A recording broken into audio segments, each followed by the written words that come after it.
扇贝壳里隐藏着什么，让菜农们如此大费周章？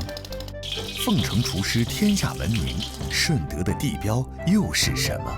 什么食品橙红透亮，似蜜非蜜，比蜜甜？食材里隐匿的地理信息，菜品中暗含的文化传统，地标美食的密码等你开解。老广的味道第6季之地标食记。每一种地标美食，都是本土蕴含的风味精华，故乡的记忆，岁月的沉淀，匠心的跳动，让这些隐藏着地理信息和文化传统的地标美食，从一个个地区脱颖而出。岭南的地标美食，正用其独特的味道，激发着赤子的缕缕乡愁。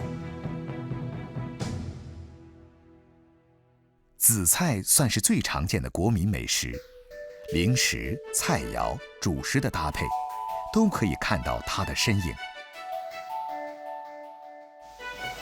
我国海岸沿线，从南到北，拥有世界上产值最高的栽培海藻。汕头澄海的莱芜半岛，是老广门的紫菜种植中心区。9月，南方北风初起，带来些许凉意，这里的菜农们也开始忙碌了起来。莱芜半岛紧靠韩江出海口，充足的淡水带来大量的肥料，潮流通畅，营养丰富，这片海域也就成为紫菜的优良种植场。种紫菜是从一串串贝壳开始的。一大早，种植户孙其旺就来到自家场地查看种苗的处理情况。这些都是紫菜苗。人们把紫菜分离出孢子，附着在扇贝贝壳上，在池子里用强水流冲刷，使得孢子脱离，然后放入竹帘，让孢子附着于竹帘上，就完成了紫菜孢子的转移。竹帘上紫菜孢子的附着情况，直接关系到40多天后的收成。孙其旺及工人们不敢大意，仔细地进行着每一个步骤。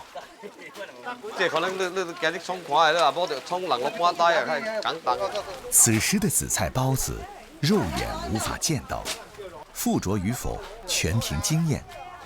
孙其旺种有紫菜100余亩，虽已历程18年，但心里仍然有些忐忑。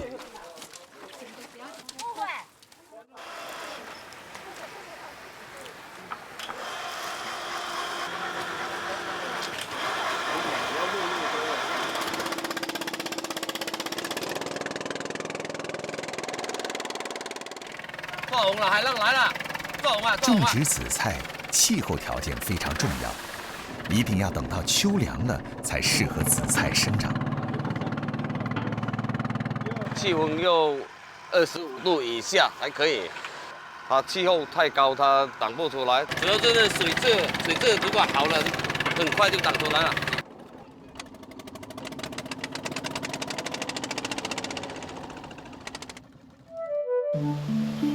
在汕头，几乎每家海味店里必有紫菜的一席之地。汕头人喜吃紫菜，家里闲坐，友人小聚，烤几片紫菜作为零嘴儿，送茶下酒，惬意之情溢于言表。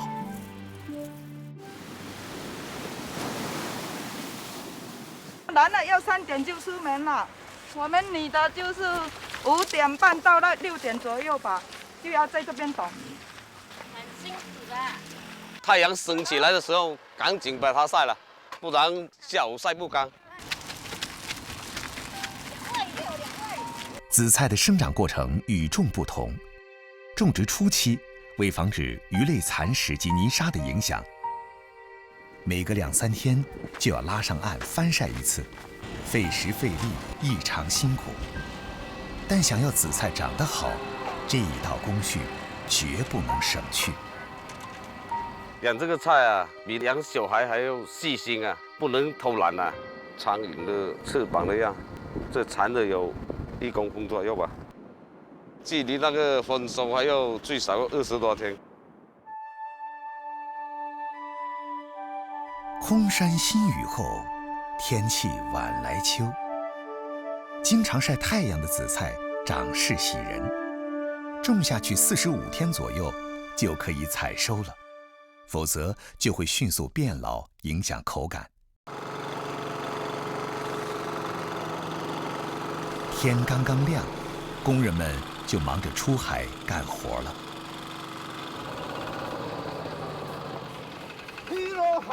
海呀！我们是来也不知道收成多少，这个也是要看天气啊，刮大风啊，那个产量就低了。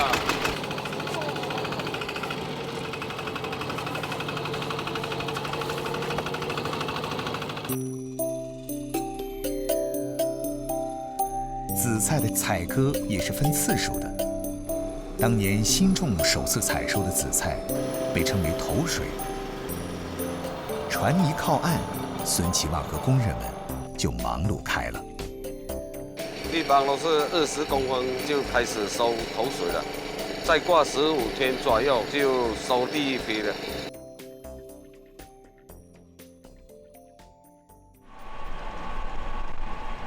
采割下来的新鲜紫菜，要经淡水清洗，去除表面的盐分，再被做成圆盘形。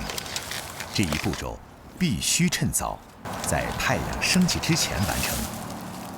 2、3点洗爽嘛，这个紫菜要早洗来做，中午才会干。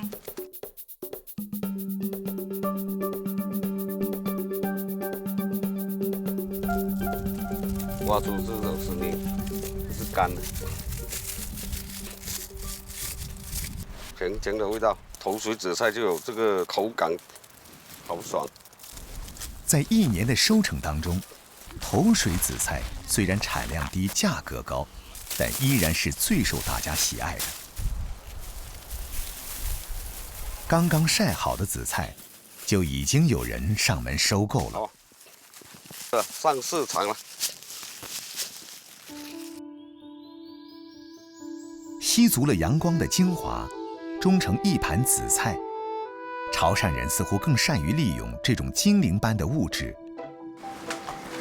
机上炭火正旺，紫菜稍加炙烤，原本墨黑的颜色瞬间变得碧绿。烤熟的紫菜正是做菜的好材料。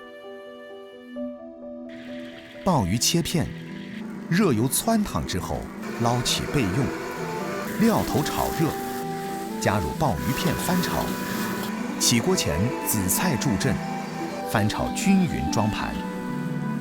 紫菜炒鲍片，2个阶层的食材完美碰撞。紫菜炒饭是汕头南澳的名小吃，虾仁儿、胡萝卜粒儿汆熟备用，米饭用蛋液拌匀炒热，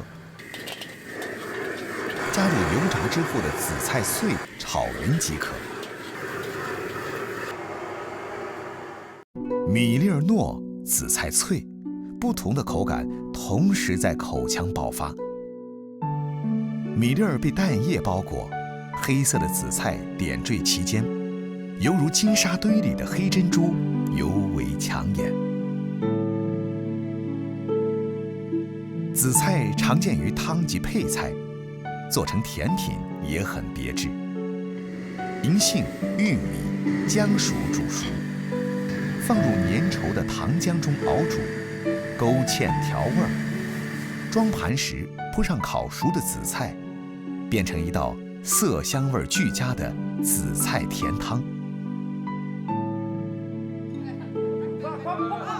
收获的季节，孙其旺少不了要用新鲜紫菜与工人们同享。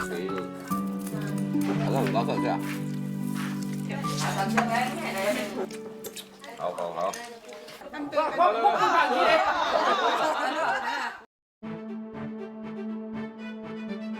头水紫菜是海中骄子，是汕头菜农们与时间赛跑、用汗水换回来的鲜美海味。而山间水塘中出产的鲮鱼，成就了久负盛名的罗定渔府。佢就凍咗，有啲係熱嘅，有啲係凍嘅。每天中午前後，羅定盧德文家的檔口總是擠滿了來買魚腐的遊客。這也是兄弟倆每天最忙的時候。我哋羅定人咧就好中意食呢個魚腐嘅。平時我哋都可以做得到1000零斤到，忙時嘅時候咧可以做得到4、5千斤。好多人喺外地專門開車過嚟食呢個魚腐嘅。羅定人用魚肉做成魚腐食用的記錄，最早可追溯至明朝。因其形似圓球，有團圓美滿的寓意，且魚腐的發音與玉腹相諧，用來招待賓朋，有招財進寶、越來越富的好意頭。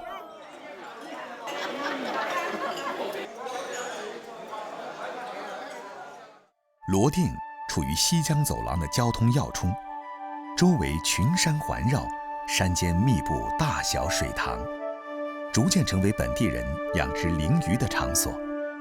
因為鲮魚是暖水性魚類，食雜好養，在華南淡水水域極為常見，自然也成了羅定魚腐的主要原料。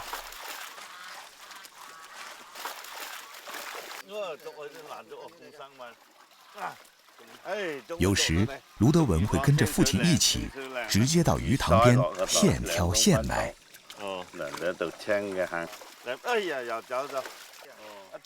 父親盧成強是羅定地標美食皺沙魚腐的第4代傳承人，做了一輩子魚腐，對於挑選適合的鲮魚有獨到的心得。超半斤鲮魚嘅肉質會粗排好多嘅喎，3兩以下練啲肉質呢水分比較多啲。就係大條嗰啲多肉啲喎，大條多肉湯咧好湯啫，你不如就用其他魚就好湯，為什麼選鲮魚？盧成強要求高，哪怕兒子的手藝已經很嫻熟，只要和兒子一起做魚腐，做父親的總忍不住重複每個步驟。隻刀壓住，輕輕地一拖，能夠塊魚皮就出到嚟。取出的魚肉剁碎成蓉，混以蛋清及少量澱粉。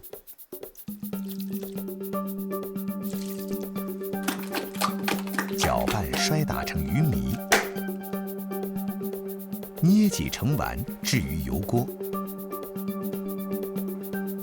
炸製過程中，站在鍋邊不停地攪拌半個小時，待到丸子表面金黃，膨脹成乒乓球大小，魚腐就算做成了。剛出鍋的魚腐因內部空氣冷卻迅速坍塌，使得表面出現不規則的紋路，皺沙魚腐因而得名。手工製作的魚腐口感更加細膩，卻早已滿足不了市場越來越大的需求。盧德文和父親一起想辦法自己設計改良一些機械設備，取代部分工序。不過，就算機器能省點力，每天還是少不了起早貪黑。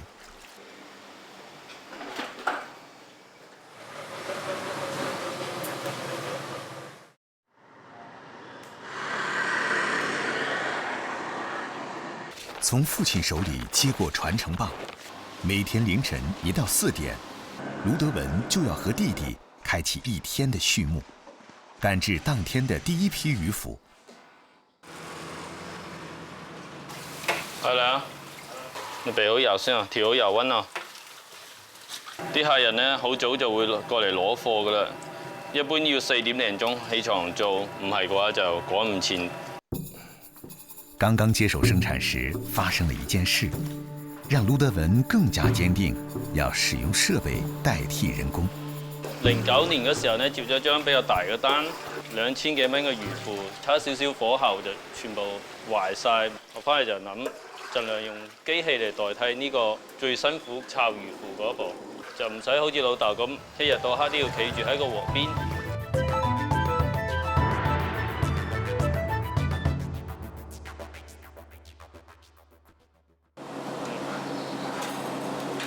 呢個顏色咧就啱好起鑊啦。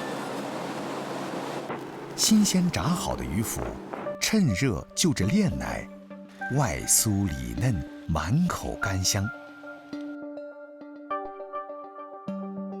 用鱼腐做菜，对于厨师出身的卢成强来说，更是信手拈来。老广认为，油炸的鱼腐燥热，而丝瓜性凉，两者刚好中和。鱼腐丝瓜汤变成了固定搭配。鱼腐用清水浸泡，去除表面油渍。丝瓜炒软后，烧煮1-2分钟，鱼腐和丝瓜相遇，一香一甜，简单美味。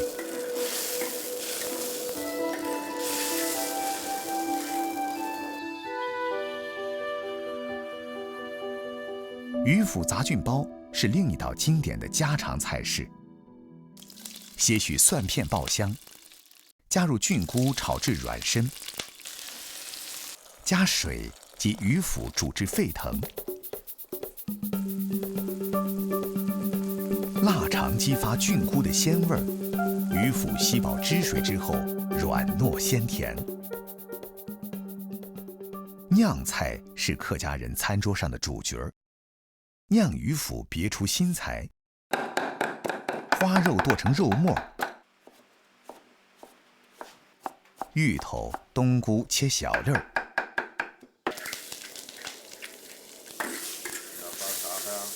翻炒至5成熟，再与花肉、韭菜、适量淀粉混合拌匀，馅儿料才算完成。鱼腐见小口，酿入馅儿料，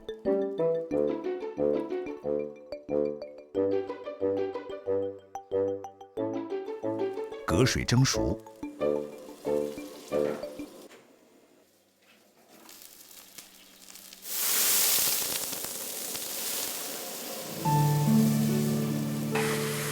焖煮至入味儿，酿鱼腐才可起锅。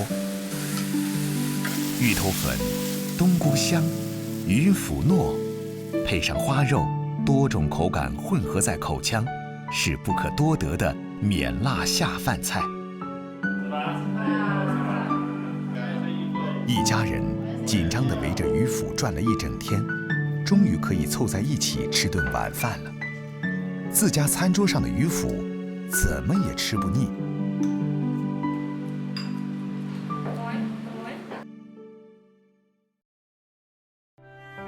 同样是鲮鱼，在顺德却有另一层次的意义。顺德人吃鱼的方法层出不穷，千变万化。其中，酿鲮鱼是顺德厨师必学的一道传统菜。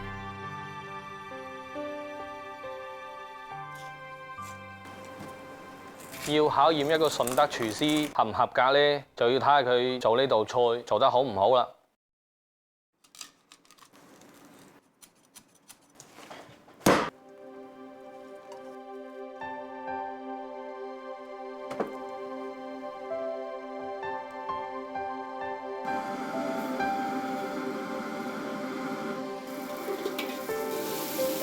呢道菜嘅特點係香濃、爽滑、順口。食在廣州，廚出鳳城。羅培之是鳳城順德樂流人，因自小家窮，覺得當廚師能解決溫飽，於是18歲便入職廚師行業。如今已是當地一家著名飯店的總廚。做廚房都係要跟做人一樣，慢慢沉澱同埋積累嘅。不但止廚藝要得，人品都要 OK 嘅。從業20多年，羅培之靠的就是刻苦努力、勤奮好學，才慢慢地走到了今天。我比較喜歡到處串一串，揾到我哋當地嘅食材，做傳統嘅粵菜。斌哥，係志哥，又過嚟打擾你喎，準備起剪啦？係啊，過嚟而家鰻魚一日要2、2次嘅，早晚1次啊。哇，咁咪好辛苦。鳗魚，粵語有時也稱鱔魚，是羅培之喜歡的本地食材之一。順德人從1984年就開始養殖鰻魚。朋友廖偉斌就是鰻魚養殖戶，沒事的時候，羅培之總會過來和他聊天。啲鰻魚食嘢好壯觀㗎喎。餵鰻魚嘅時候唔可以打攪佢啊！如果打攪佢嘅話，下次佢可能會食得唔好噶啦。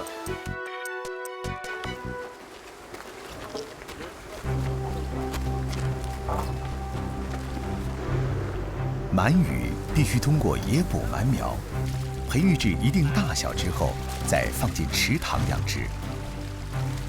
鳗魚對水溫變化敏感，對食物比較挑剔。今年這個天氣養這個魚好不好？還可以啊。我們是黑子進場12個月到18個月出塘，主要賣給是日本跟韓國的。啊，今年啲魚養得好靚喎！呢啲鰻魚嘅規格攞嚟做烤鰻比較適合，啲口感比較肥美啲。鳗魚成魚價格不隨市場，而受來年野捕鳗苗的數量波動，養殖風險巨大。但順德人卻把家鄉變成了中國的鰻魚之鄉。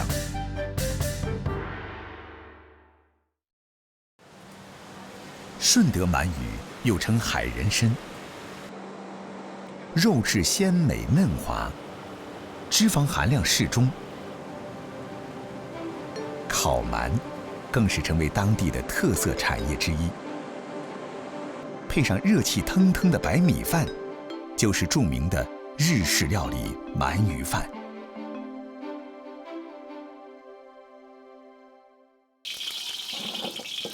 作為廚師，羅培之有喜做粵式傳統菜，曾經憑着一道頂骨大鱔在國家級比賽中獲得金獎。鰻魚切成大小均勻的小段，廣式燒肉爆香，料酒、陳皮增香去腥，用雞湯燜煮，收濃湯汁，放入鰻魚，小火慢浸10分鐘。呢度係我哋廣府嘅順德傳統名菜頂骨大鱔。取出鰻魚脊骨，塞入火腿、竹筍和冬菇，處理好鰻魚，鋪上豬網油，按順序排列鰻魚段，燒肉均勻碼放，淋滿湯汁。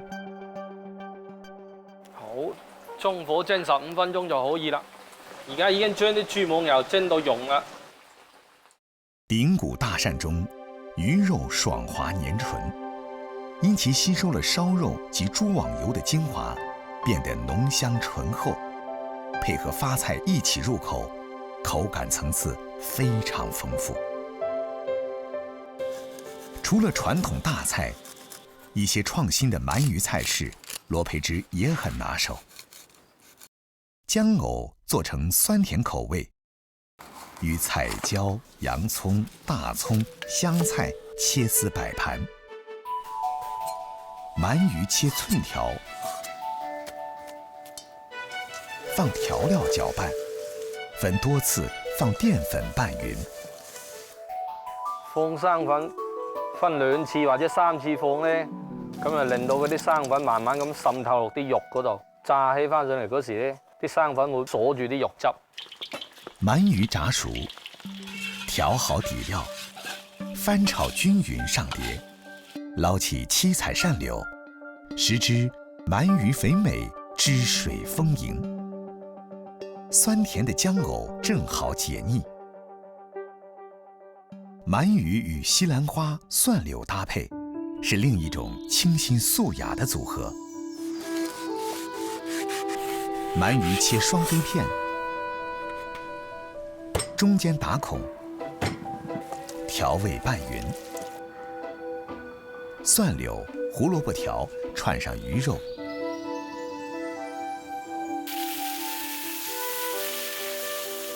翡翠玉簪鳝，鱼肉鲜嫩，玉簪脆甜，西兰花清爽，三者形虽陌路，却味在一方，相辅相成。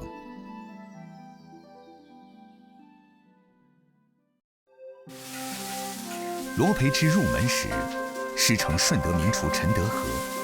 在过去的数年间，他与师兄弟们仍会常常在师傅家小聚，聊家常、谈工作、交流做菜心得。每每此时，罗培之总会和师傅一起下厨炒菜。好，依拜依拜。肥美，咁樣。今日條線都冇話冧唔少。大家身體健康，杯杯好。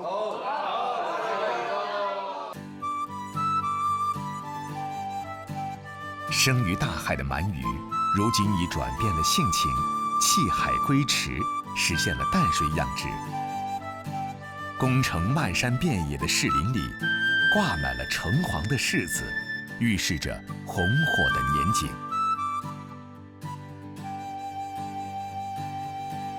盛夏的宫城，草木葳蕤，旖旎风轩，处处生机勃勃。柿子林里面的一些小虫子开始活跃。不是有虫吗？我觉得。哦，白点就是介壳虫。哦。以黑点中呢，就是弹珠冰。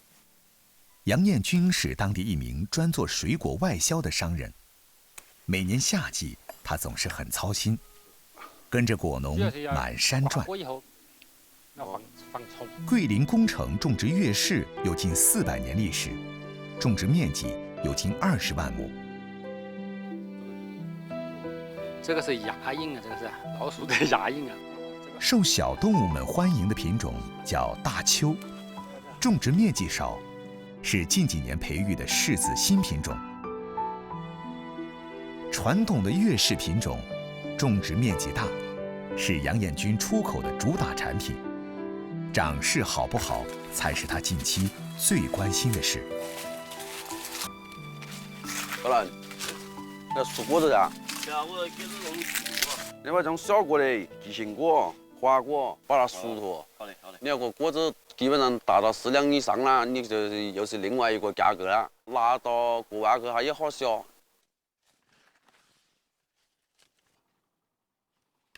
我呢，机缘巧合之下，认识了一些新疆啊、内蒙的口岸的老板，口岸老板付一部分定金给我，国外的超市验货没问题以后，他再付另外一部分钱给我。我对我自己挑选过的果有一定的信心，我才敢这样做。杨彦军做外贸生意不到6年，正是初期这样的冒险精神，加上自家果子的品质，让杨彦军的生意越做越顺利。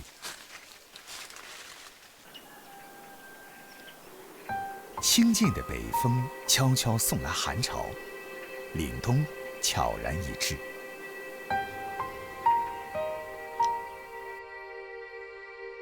柿果经霜酒，依然恋故枝。橙红色的柿子，累累点缀在枝头，预示着红火的年景。果农们无暇欣赏美景，家家户户忙着摘果。今年是柿子好卖，现在起价了。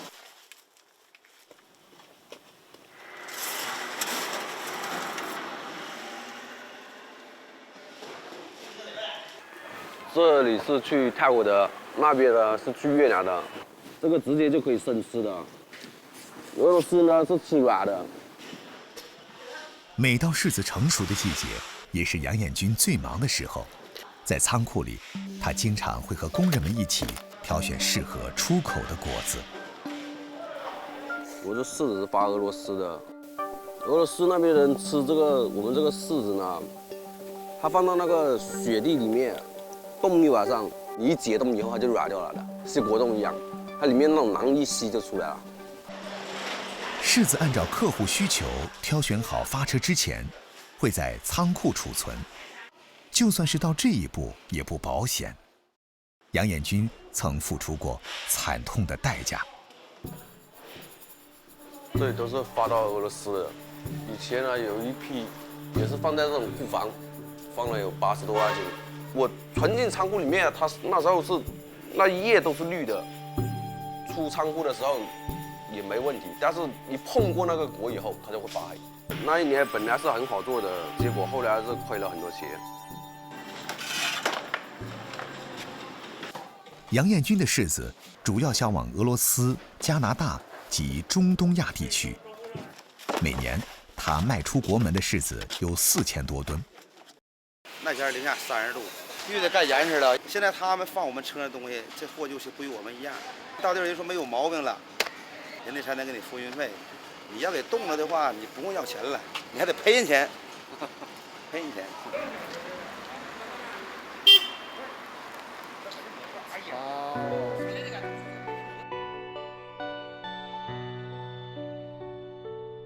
做鲜果生意总是风险更高。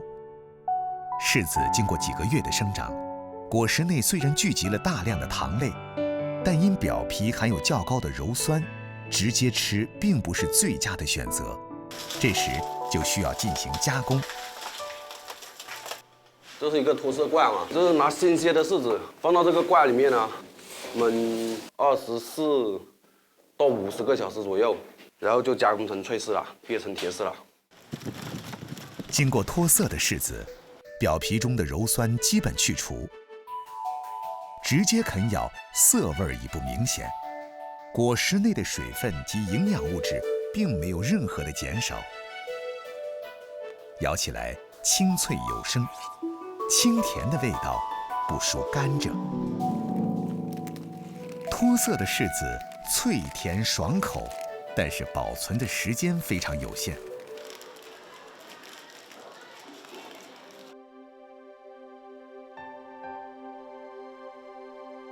另一种传统的柿子产品，保存的时间长，且适合各年龄层次的人，在市场上也非常受欢迎。北风加太阳，是做柿饼的最佳天气。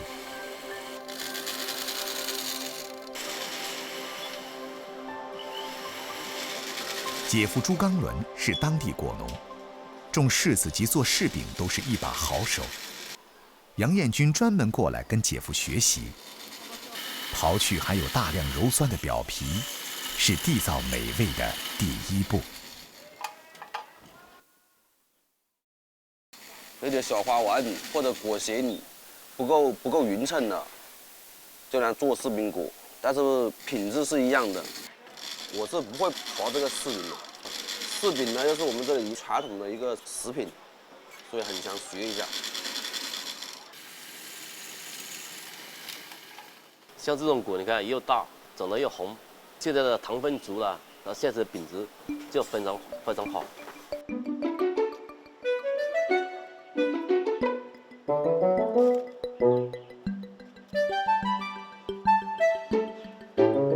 这个也是这种果，昨天去的皮。这种果就晒了3、4天了，摸起来圆圆的了。这种果已经晒了10多天了。刨皮之后的柿子要放在太阳底下晾晒，直到把果实内的水分晒除80%，溶捏成饼状，柿饼才算是完成。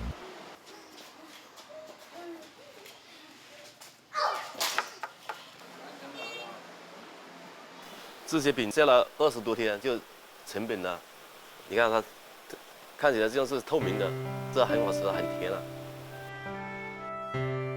晒制好的柿饼，阳光下橙红透亮。因去除水分之后，糖分比例增高，保留了果肉大部分的纤维，形成软糯脆甜的口感及味觉。撕开时，果肉纤维相连，似蜜非蜜，但比蜜更胜一筹。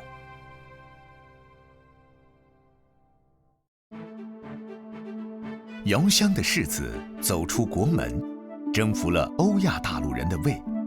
娇气的海鲈，自从落户珠海白蕉镇，就成了渔民们的掌中宝。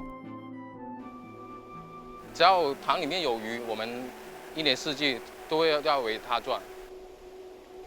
8月，正午的太阳喷火似的令皮肤生疼，鱼塘水面上阳光欢快地跳着舞，满湖碎金让人不忍直视。但陈桂生的眼睛却睁得大大的，不敢放过水面上的任何一丝动静。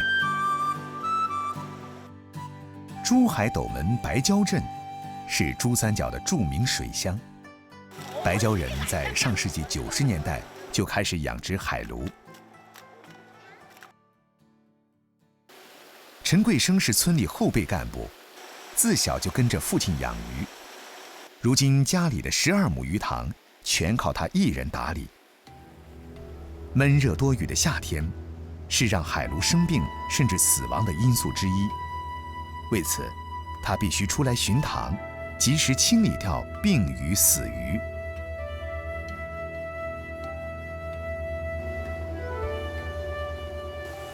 这鱼有点问题，它体表上明显出現爛身了，眼睛也出現問題，我們要趕緊的帶佢去做檢測。阿勁，呢個啱鬧起身嘅魚，幫我睇下咩問題。展開個腮嗰度咧，就係見到少少紫環蟲，呢個程度係好輕微嘅啫。白蕉镇的海鲈养殖面积有12000多亩，鱼类疾病的检测及防治也成为当地必备的便民项目之一。经过检测，寄生虫并不是主凶，病菌才是。而家展開呢條魚咧，最嚴重嗰個地方就係呢個肝近住，差唔多係末期嘅啦，個諾卡氏嗰個病灶。諾卡氏菌病是池塘养殖海鲈发病率较高的一种疾病，一般死亡数量并不大。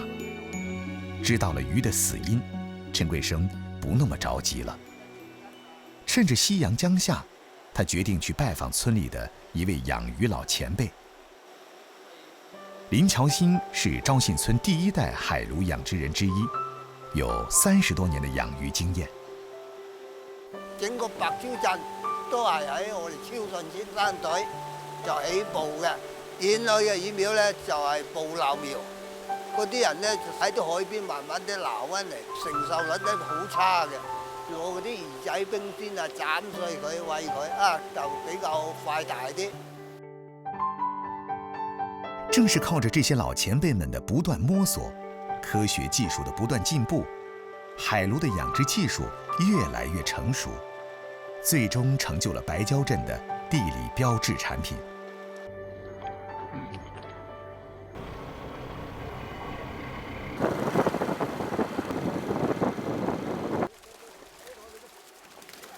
今天村里有人卖鱼，早上天没亮，陈桂生便来到现场帮忙。一般养殖时间是10月到1年半就可以1斤多这样吧。再分级那个鲈鱼大小，记得身材杠杠的，质量杠杠的。不是我的鱼，是朋友家的鱼。其实大家忙不过来，同村的都会互相帮忙一下这样子。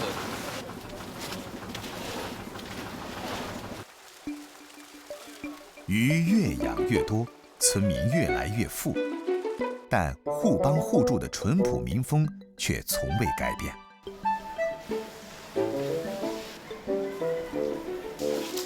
白蕉镇养殖鲈鱼30多年，早已形成完整的产业。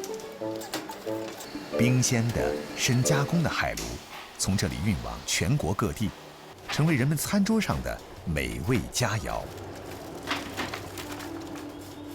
白蕉海鲈体色光亮，背厚肚肥，肉质刺少透明，嫩滑清甜，是非常优质的蛋白质。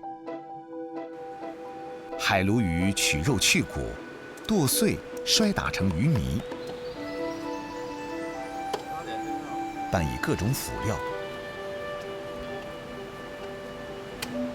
捏挤成丸，裹以蛋白酱，入油锅炸熟。酸柠檬垫底，碧绿海鲈球外酥里嫩，咬的时候请慢慢下嘴，以防热气外冲。花椒泡海鲈，麻辣鲜香。海鲈切片，生粉腌制。菜胆木耳开水焯熟。鱼片热油，汆熟装盘。泡椒、辣椒、花椒被滚开的热油淋上，热力逼出辣椒素，侵入鱼肉，微辣微麻，但又不失鱼肉的鲜嫩，非常适合喜辣又不受辣的老广。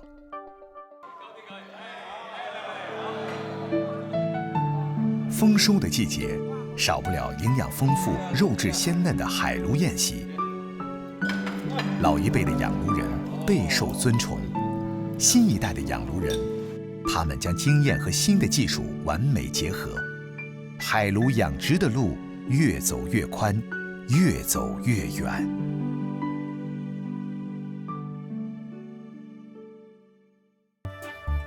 一方水土养一方人，也是一方人重塑了一方水土。一代又一代的老广，凭借对生活的热爱和对故土的深情，通过传承与创新，附上只有他们才懂得开启的密码，让家乡风味成为地标美食，化为无数食客味蕾上销魂的滋味。